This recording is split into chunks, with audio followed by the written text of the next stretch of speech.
We're here looking at the 2016 Honda Pilot, the EX model with sensing.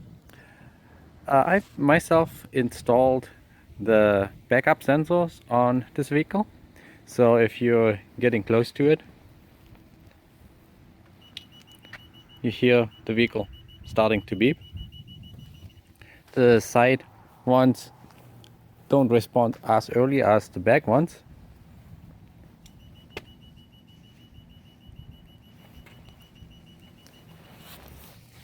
I really enjoyed that feature on my prior car, Ford Explorer 2003, and just wanted to have that in addition to the backup camera. As said, I just installed that, so I don't have too much usage experience yet. The installation took me about 12 hours. That includes a dinner break as well as a custom routing of the switch. Normally, if you look in the van, the switch would be installed right here to turn on and off. So right there to turn on and off. This access panel I still left open. I should be able to close that. Right up there is the controller box. That's a green plug. This little round spot you can turn to adjust the volume on it. And yes, I did figure out what this little level is. If you get around and pulling it, you will find out too. So instead, what I did is I routed the switch all the way up to here, so it's right there. So now I can, from the driver position, turn off the switch, and if you go back to the car, it won't beep anymore. So I've tried to record a video of the installation of this, and the video was pretty dark, so it kind of sucks, but I still think it might be helpful if you're doing something like that. So I hope you enjoyed. We're on step 5, remove the cargo bin divider. So the cargo bin divider is, if you're going into the trunk, in this recessed area here, it's this panel right there that goes. So I already loosened it up to figure out how to do that. So what you want to do is, if the panel is installed, you want to reach down here at the edge, then I push it up and a little bit, push it up and pull it out. And then it pops out here. I went to the other side, did the same thing, and then I went to the center and did it. So what is in there, you see here, there's the metal strip. You see the long holes here. Let me hang the light here. Yeah, so I can explain it right here.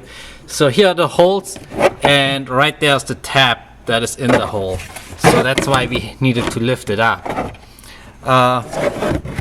Also, these tabs back here go in there as well, and there's another tab that goes into this metal round hook. So on the bottom there are the 3 tabs, hooks they call them, okay? And on the top there are 7 on this metal bar. So as I said, the easiest way to do it is grab down here, push it up, and pop it out. Push it up and then a little bit out, and you should hear a pop. So off to the next step.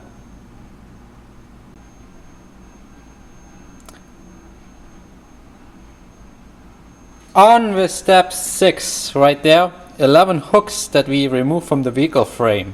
So basically what they are talking about is this fabric right here of the back seat. The frame is this aluminum bar and we're just removing the fabric off it. So you just pull the plastic hooks back and flip it up. Our goal is to get access to the side panel, and right there the plastic side panel is kind of hooked to this bar, and that's what I think the goal is. So the next step is step number 7. There we basically just remove the bolts from the left and right of the side trim. So we remove this bolt here and right at that bolt there. So that's pretty simple and straightforward. You use a 10mm wrench for that, and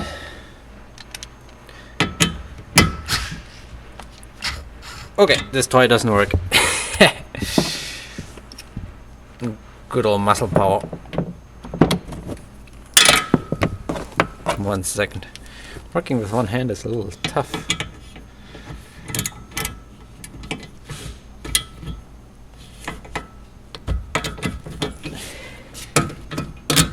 Okay, underneath there is a 10mm nut, I think, and I'm checking that that doesn't turn, otherwise I need to pull that nut so this bolt actually comes out, but so far it's fine.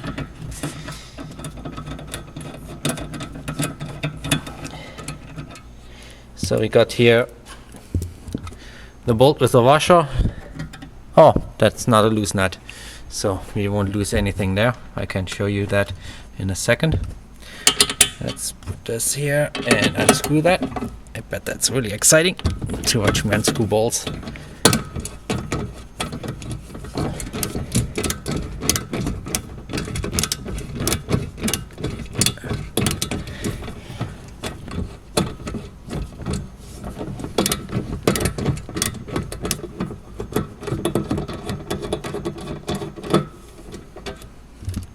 And the bar should be loose right there. Yeah.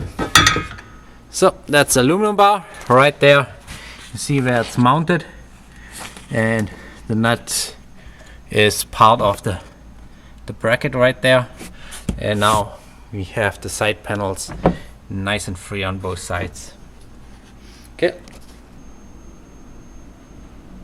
So now we get to do another nice trim piece removal. We are on step 8. So we removed the rear trim of the, what did I call that? The cargo area. So again, I did already loosen it, as you noticed.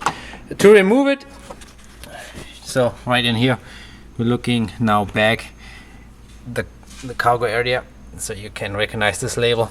So what we want to do is we want to take our hand right down there. We move the light here. Maybe that helps.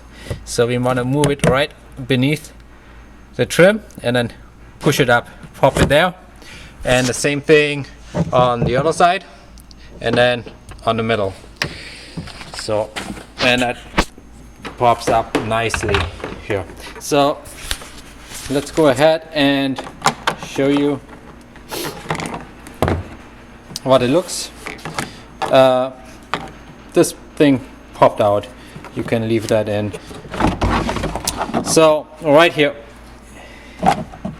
we see, I'm gonna put that down, what hooks we have. Again, there are 6 of these green clips. That's why we need to push it right up straight, and these green clips go right in here, the body. And on the bottom we have 3 hooks, they say. Let's see where there is. So the center hook is easy to find. Right there is a plastic hook that, let's turn around here. Right here is where it hooks into. On the sides there is this little plastic hooky thing that hooks onto one of these openings down there. So again, one of those scary tabs. If you push it right, it's quite easy to remove.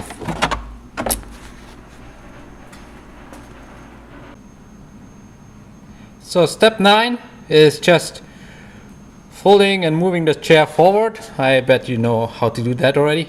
And then step 10 is we are removing the rear upper dorsal trim right on there. So there are 7 retaining tabs that we have to worry about, and I haven't done that yet. So right there's the door, the seat folded, and right down there we have this area where the edge is right here. This part belongs to it. Sorry for the format. And it's way too dark in here, and this part there. So let me pop that off and I show you more of this then. Okay, success as said. Carefully put your move the light here. So use one hand more, huh? So right there.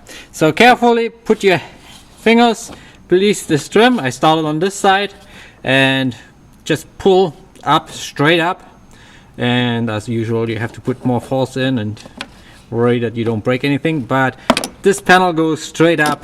So the easiest part I found, go around there, then pull on here, and then move forward to there.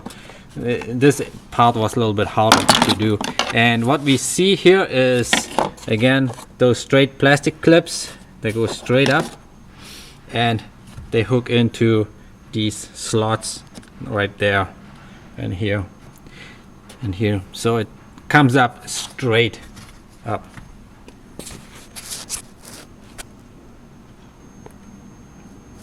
Well, at this point I wanted to mention one thing that I was thinking is the instruction and the whole kit has it set up so that the push button to enable and disable the backup sensor is in the trunk.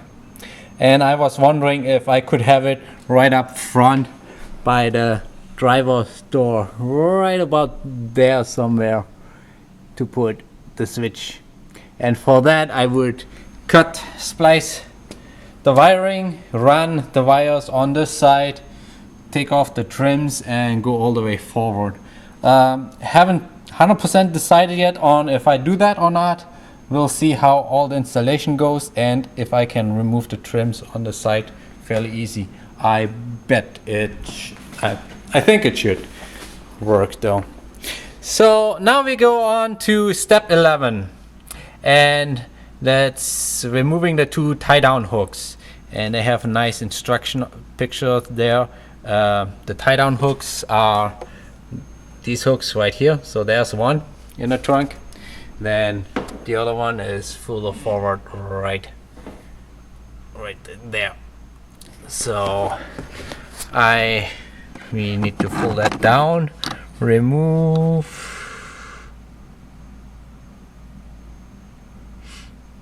the cover, and behind there is the screw. And well, probably up there we need a small screwdriver to go in there and remove that little cover. So let me try to figure that out and do it, and then I show you more. Okay, that kind of sucked. I figured out how to do it. So down there is a small indentation where you put your screwdriver and press it up, and then this comes down. And kind of, if you look closely there, you see all the marks that I left with the screwdriver on it. It's not something that I'm really happy about. They mentioned the impact screwdriver on that. Yeah, I loosened that screw a little bit. It's fairly solid. So if you have a good screwdriver though, you still can remove it by hand. And there we have that little latch piece out. So I have to do that once more. Hopefully I get more skilled on the other one so I don't make such a mess on that little plastic dilly-doo. And we keep on going. Man, if they do talk about impact wrenches, they are a pain. So that's the setup that I did to loosen that screw, because I couldn't get it loose with the screwdriver. So I have a bit in there with a wrench on it to give me leverage.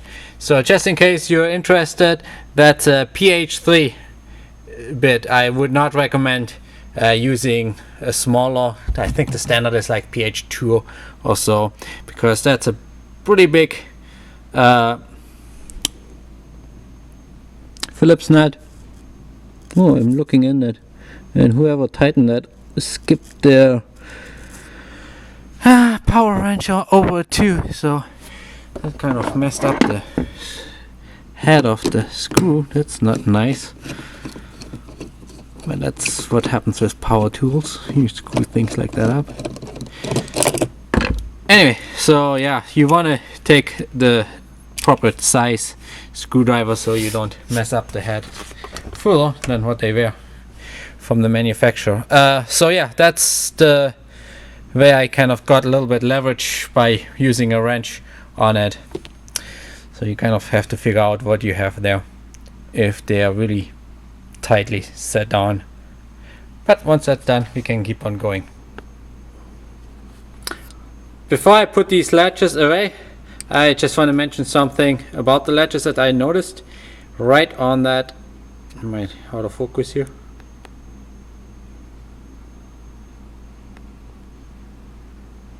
Right on this latch there is a gasket, and you want to make sure you don't lose that and leave that on there. That's all what I want to say.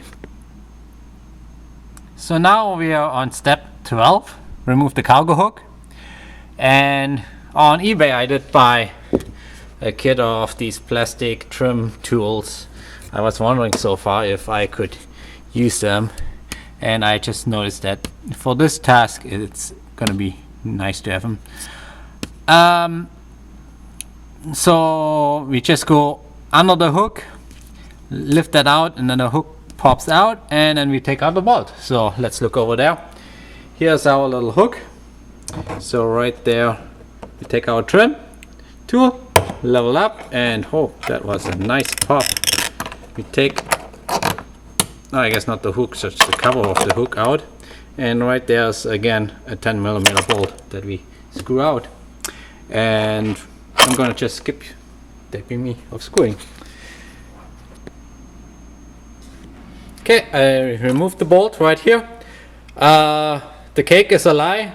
That's not a 10mm, that's a 8mm bolt, and in the tool list they didn't require an 8mm, so if you only have those tools you're gonna be screwed. But anyway, so the next step, step 13, is remove the cover up there on the trim and the screw, and the cover is right up there by the vent. So we turn around, go around, take tools along, and again that should be quite simple. We take the tool below it, right? That's what they were showing. Was that the cover? Let me double check.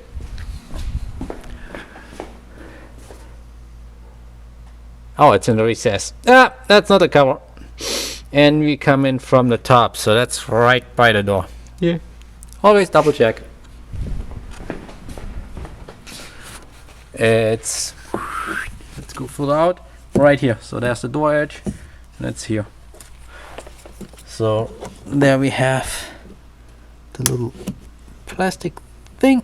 Yeah, man. Maybe a trim tool with a better tip wouldn't be bad. A fine tip, because this one does not go in there. Let me fix this. Okay, I cleaned up the edges of the trim tool a little bit with a utility knife. So I got in there, pull that out, and it's a Phillips screwdriver, so I have the wrong tool here. Let's go grab a Phillips screwdriver, and this time it looks like the smaller one, so the standard number 2 should work. And you just unscrew that, and then we get to see what's behind there.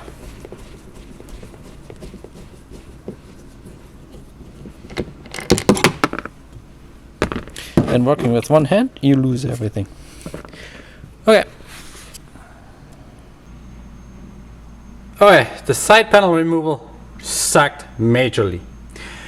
The key is, on a side panel, you have to go again behind it, the edge it, and pull it out. I looked at the Odyssey, how they did it, and it's just a lot of force you put in. Couple of things that went wrong is I did eventually use a rag on that corner, because that corner was rubbing on here.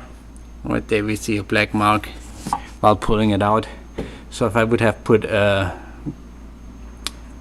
rag on that right away, it would be better.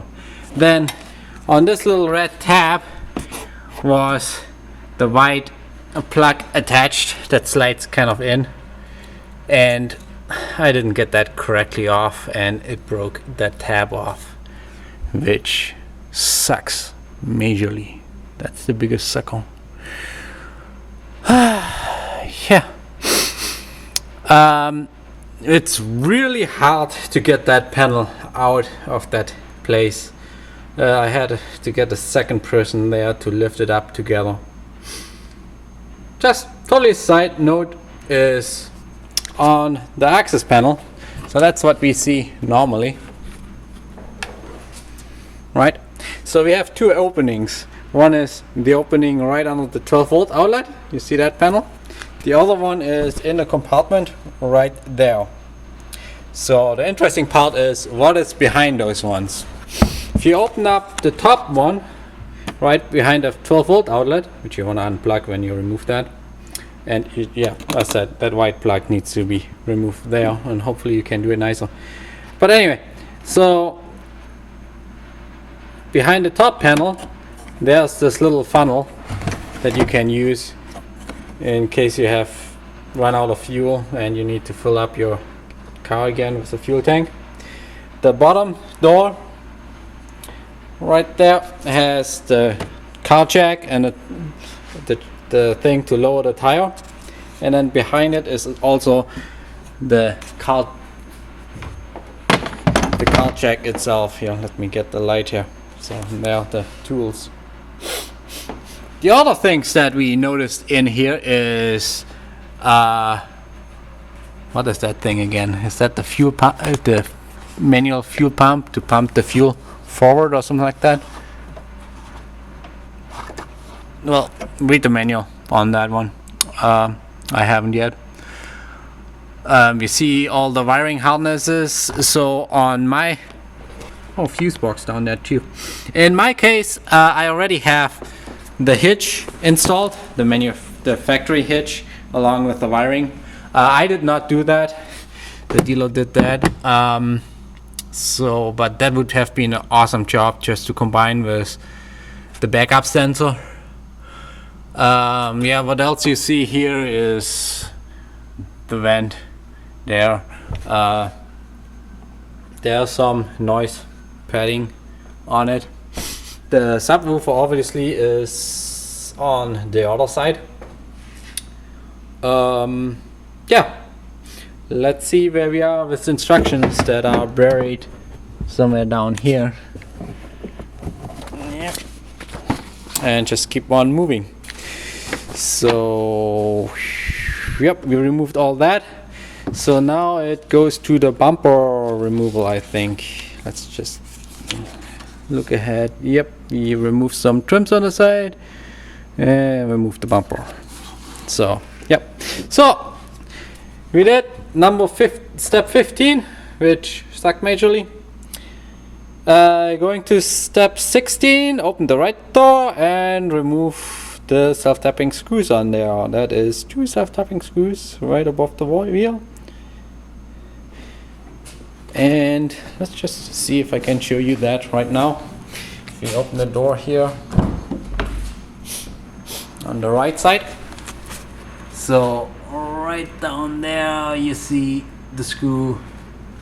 There's another screw that the third screw you don't need to remove, or the mud flap screws, because we just want to remove that little trim there. because that little trim overlaps right there, that little piece of... No, wait, what are we removing? We're removing the back bumper. Yeah, we're removing the back bumper. So I wonder if we have to remove the mud flaps or not. I will let you know later. Okay, one thing that I want to mention is when you remove the side trim is the gray part stays there, but there are some tabs that go into the gray part, like right here. So, and mostly over there is the big part you see on the window where that little hole is. So what you want to do is you want to put your hand on the gray part, sorry, in my case tan part, so you don't push that, pull that out along with it when you pull on it. I kind of got that tip from watching the professional installation of the backup sensor for the Honda Odyssey. They were in there in the first few minutes and pulling out the panel, and there I saw that they had to use quite a bit of force. Anyway, so we continue working on that. So I did this on this side, and we do the same thing on the other side for the next step. Interesting stuff happening everywhere. So these tabs here came out, and what they are is right there. Yeah. Right there are the tabs that go in, and they just slide on right here. So you push them forward, they come off. So this back side slides on. I don't know if I can show you here better. I'm putting them back on, but right there you have this, so you just slide them on, and now it's back on it. And this one came off too, so I have to slide it back on there. So just make sure that if they pop out that you find them and put them back on, because we'll need them later. Otherwise we have to go to the dealership and buy parts. I'm sure they have a good laugh at us. Okay, so we did the side trim removals, and so that was step 18, 19. Now we're going to step 20. On each bumper, put the masking tape down. So the whole thing with the masking tape is so you don't scratch up your car, I think. Then the next thing is removing the rear bumper. Remove the 2 bumper screws, 10 self-tapping screws, and 3 clips. Wow, there are a lot of screws now. So, oh, we actually have to pull out the clips. That's some. Okay, now for step 20, the bumper removal. We're gonna do a quick survey where all the screws are. So we have, oh sorry, step 21. So we have the 2 bumper screws. Those are this big screw right there, and on the other side. And after that,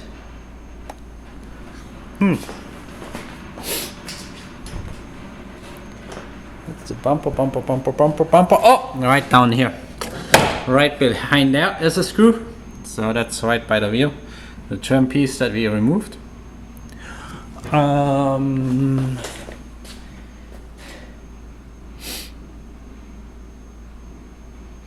Then from behind there should be some screws. Let's see if there are some. There are some screws. Yeah, there's one screw. I'm sure that one needs to come out. I wonder if all those 3 needs to come out.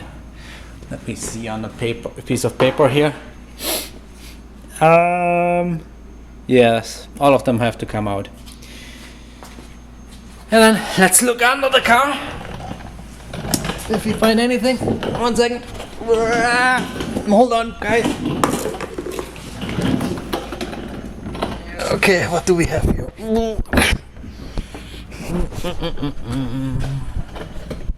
So we're here now. There's the light. So we have there one of the screws putting out right there. Need to take that off. Oh, right there. Too close. Behind this wire. Behind this wire here, there's a screw. Do you see that? That wire is for the trailer hitch. So that means right over there. So you see that little bracket? There are 2 screws. Those ones we would have to take out. So let me go ahead, remove the screws, and I'll give you a status update after that.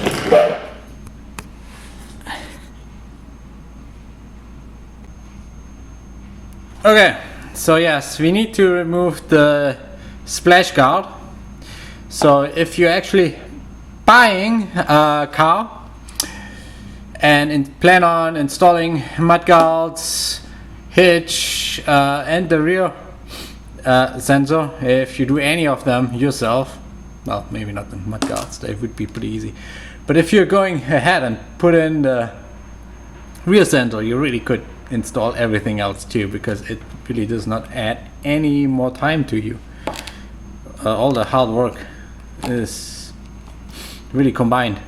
Anyway, so there are 3 screws on the mud guards here, 1 screw on the bottom that you undo, and then the last bit is you have to push it in a little bit before it comes out. And I have this car now, it's still under 2, I forgot how many miles, I should check. Let's do that. But you see, the mud guard has a nice little pocket where it's gonna collect rock and sand for you. It has a little hole there where eventually it comes out. But that's what the situation is. Let's go ahead and just check out what the mileage is. Really new, 2016. That's the model.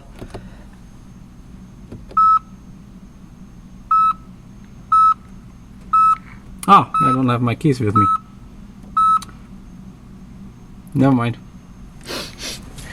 Anyway, so this is a 2016. Just the EX with sensing. So it just has the claws on there. Anyway, getting back to what we are doing here. So what I want to show you is going under the car, those retaining clips. What I was... Every camera needs to be dropped once in a while, huh? Anyway, so what I was showing you earlier, I thought it was the screw are retaining clips. So the far one is out, it's right there lying there, and the closer one is in halfway open position. So what you do is you remove that little plastic thing is all the way pushed up. So first you remove that center piece, so it releases the whole contraption, and then you can pull the clip out. If I had an extra hand, I could show you. Here is, 1 second. This light situations is not the best. So here you see the clip. Right there you see it spread out, so you can't get the clip out. So if you move the cable away, there you see the head that we need to pull out. So we take the lever here, go under the head and pry it down. And once it's down, like over here,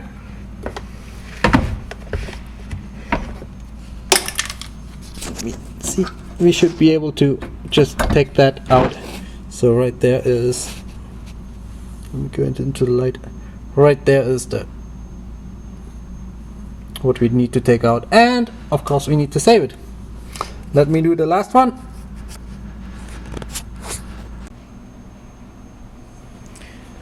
So I'm sure you all want to see me working and swearing here.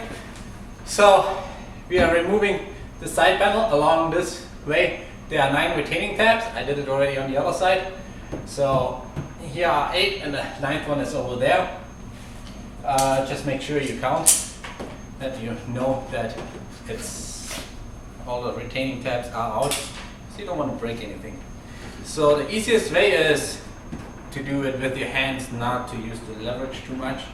So we go right in here, pull out the first one, and the retaining tabs are right there. So the trim here goes in and it has slots, and that's what you're pulling out. So you're trying to pull out the trims nice and straight, and it always feels like you're breaking crap, and if you're lucky you don't. So I just go ahead one after the other. The thing that I found helpful is moving your hand a lot so you don't pry on the outside too much, but you can get the pressure closer to where it needs to be. Why am I not getting in there? Okay. Oh Christ. I'm scratching myself up again.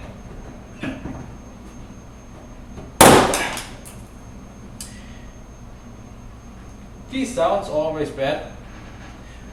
It sounds like something broke off and falls down, but it might just be rocks too, since it's winter and we've done some winter driving.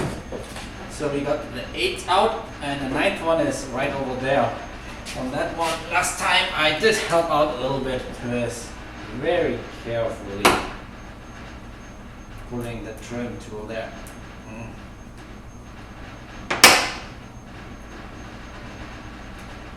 You really don't want to use this trim tool there much. So 1, 2, 3, 4, 5, 6, 7, 8, 9. So we got all of them loose. I think that should be it, and we should just be able to pull off the bumper. I don't have a clue. We'll find out.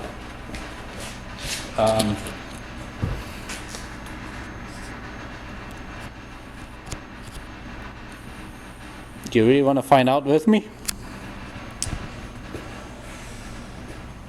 Let's see, so that bumper should be, well, there it is, fairly loose. I took out the 2 screws up here, so I like to start working always on one side. I'm not sure if that's the best or not, but we'll find out. Somehow, something it still doesn't quite want to let go. Like something is up on the top part. Still stuck.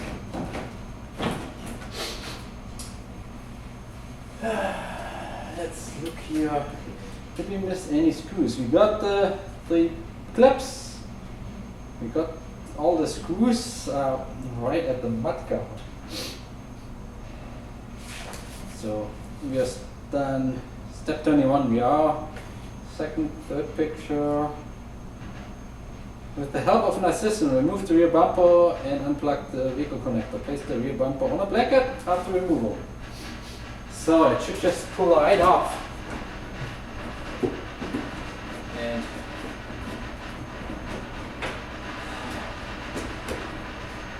it just goes to a ball scary. And I think I'm gonna get an assistant as well. So hold on.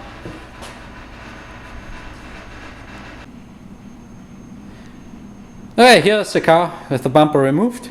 So I want to go over the couple of surprises that I had. One was I missed 2 screws that were under the mudguard. Yeah, there's the light here for you. So right there's the fender, and right up there are 2 screws that hold it in, and I missed removing them on both sides. That kind of sucked. The other tricky part is, so right here, that's a trim. We have 8 tabs on this side, a tab right under the light right there. What they don't mention is there are 2 tabs right here, so you have to pull that off carefully. And then of course there's the wiring harness for the lights, which is right there. So here we have our bumper. There's really not much on the bumper here. Removed. Here you see the hitch as installed. That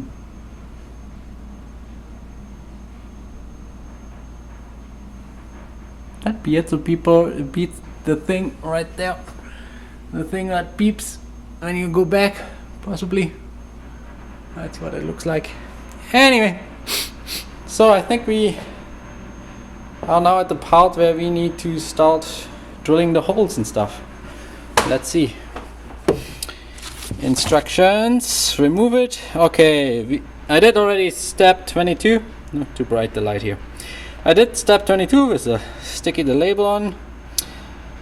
Adjust the volume. I don't know how you would adjust the volume without trying the system out, so I don't quite get this part of 23, so let's skip that for right now. We are putting on the bracket here to the control unit, and then we mount the control unit, and I'm gonna show you once I figure that out where it's going to mount. So I have here a little helper. Say hi. Hi. You holding the light for me? Right. It has 2 light bulbs. So here I just did step 24, putting the bracket onto the box, and that one. yep, and it's a little bit harder than you think. So if you can bring the light over here. Okay. Wait. Awesome. So where the box goes is right on this tab there. It's kind of installed like this other stuff here. So we go behind it, take the screw bolt on a small area. There. That's better. Okay. So the screw area on the small area, and this little tab goes into the big area so it doesn't fall out. Probably if you zoom it in And that's it. a little. So back there we installed the box, and I skipped ahead and start working on the bumper. So I've located the markings, pushed a little hole in, and drilled the 3mm holes into all of them. So I went on to eBay, got one of these. Can you hold the light for me? Okay. And got one of these drill bits. What did the drill bits do? That drill bit is to drill in the hole for the sensor. So what we do is we have 2 holes here, right? So this here has the center drill that goes onto the hole here. That keeps it in line. The other hole here helps it so the outside cutting will be nice and it doesn't get messy. So we'll drill through here, but we drill it from the other side, and then we have the hole for the sensor. Oh. Oh. So I drilled the holes and put the sensors in. Very easy. I did a short mistake, is those are the 24-inch holes, and I went ahead and drilled all of them 24-inch, and these ones are bigger. I should have read again. It was a little bit too long ago.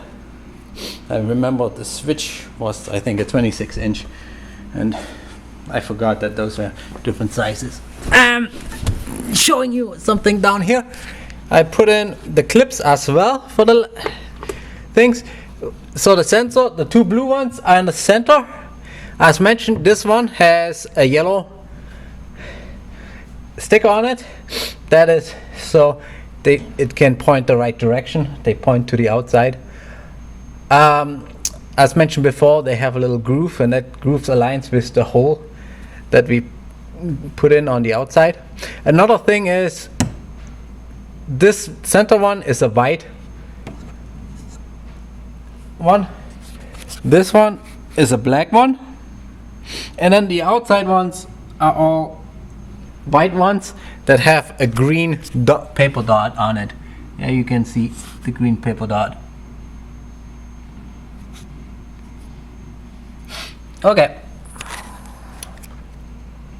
So now I'm gonna install the wiring and continue on.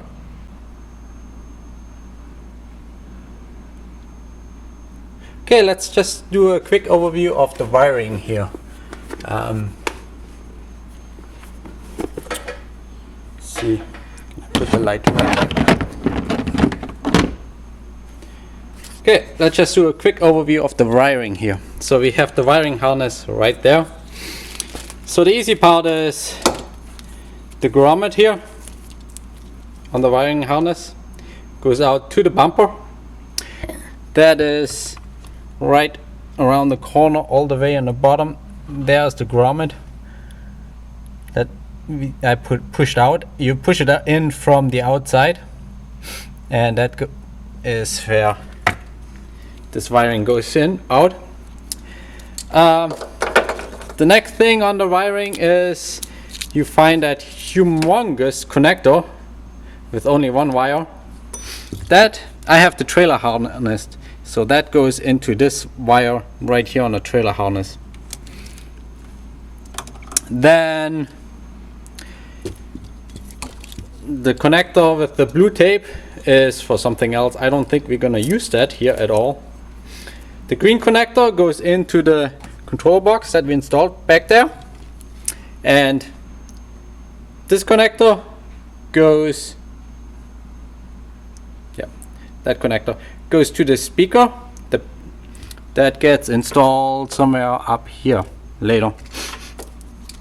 I'm not installing that wiring harness yet because down here we have the grounding screw which goes to the other ground screws, and here's the reason. This here is connected to the switch, and the switch would be coming out on the trunk side there to turn on and off. So right on here you have there the little marking. You push a hole through it, 3mm drilling, and you assemble it there, so that once your car is together again, in this recessed area you would have the button.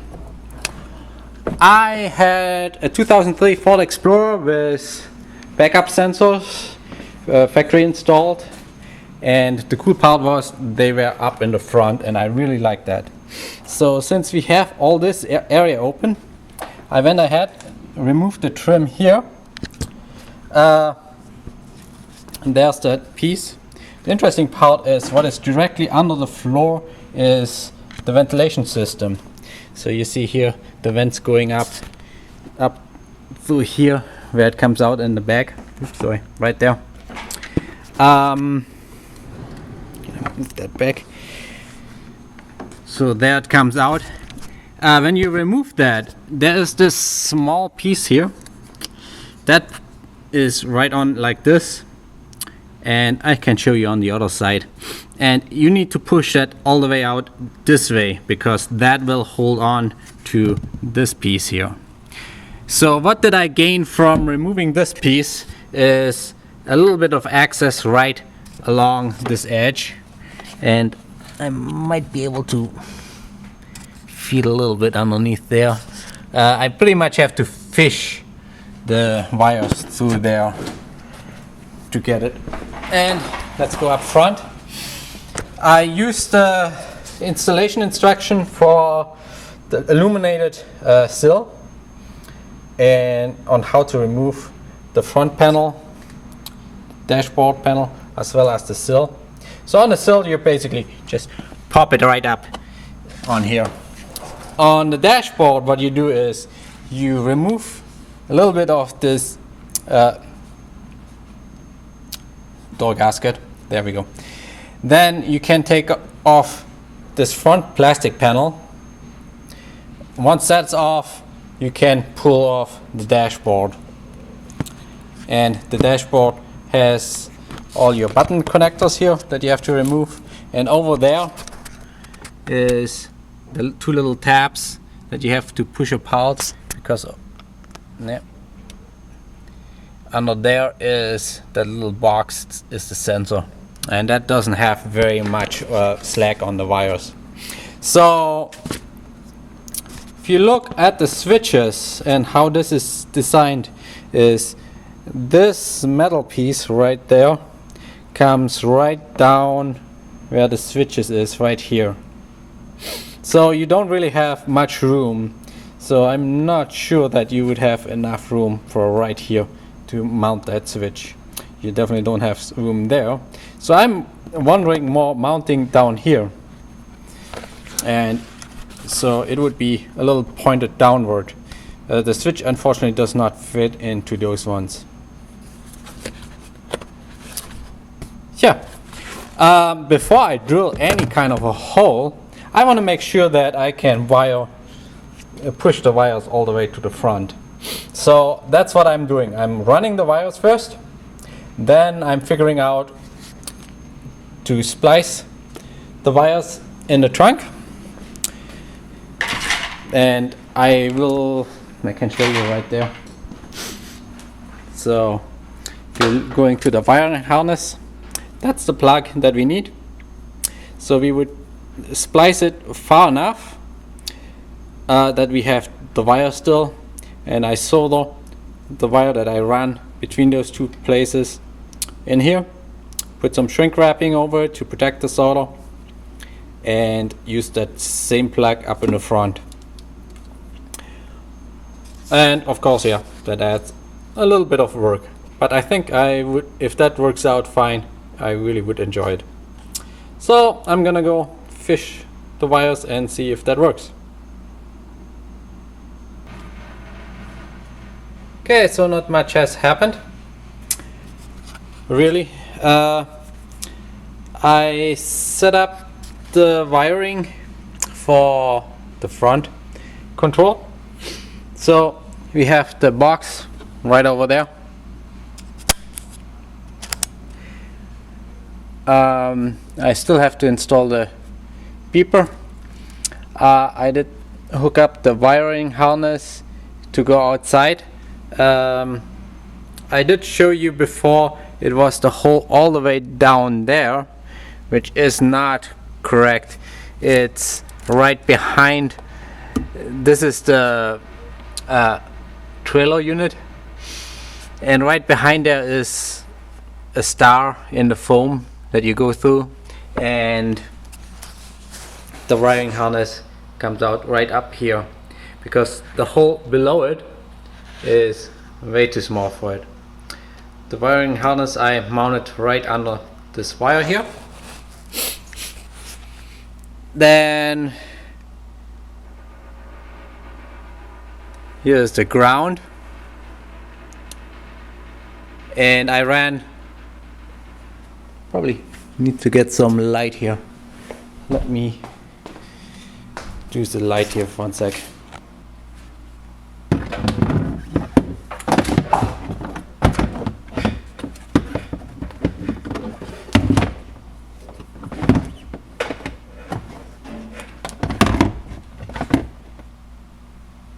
Okay, again, initially I showed down there the grommet, and that's too small for the plug to go through, so that's not it. The grommet right behind there, the foam has a star cut in and you can go through it, and in my case I have the trailer, so that box is there. You might not, if you don't have a trailer hitch, you might not have that box. Yeah, you probably don't have that box, but it comes out right here, and then it just hangs on to the wiring for the lights on it. That was the other grommet that I was earlier showing. So we have here that humongous connector with a single wire. The one was already on the harness, and the one from the other harness comes from there, so you can just hug each other, those connectors. Then there's the controller box. I still haven't put in the piezo pizza speaker, which is up here, so it must be going somewhere up in there. The wiring goes here to the ground, the common ground where everything is on.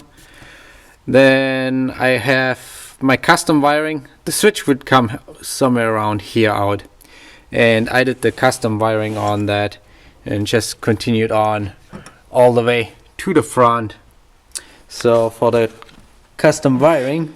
If I show you, I closed that already there, but it comes down here underneath there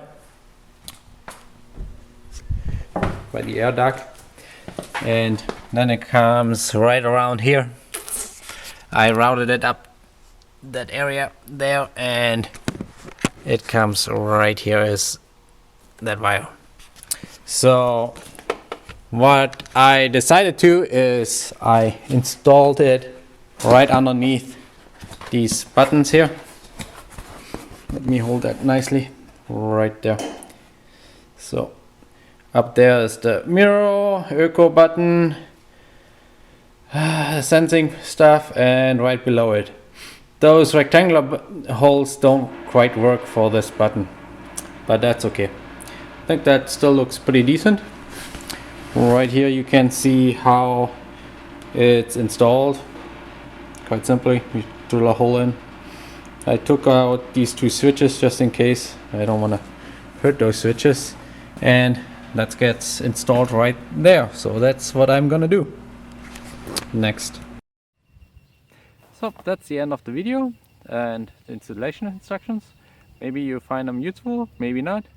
If you want a backup sensor and like to work on PALs, that's certainly a fun project to do. It's not really that technically challenged because everything is supplied to you and you just follow the steps. So there's not much figuring out. If you move the switch to the front, the key part is to have the wires. I used 20 gauge wires, and I also used a little tubing to wrap around the wires just to give them more protection in case they wrap somewhere. And that part was the part that took probably most of the time, figuring out how to route the wires, putting the tubing around it and stuff like that. Well, thanks for watching. Bye bye.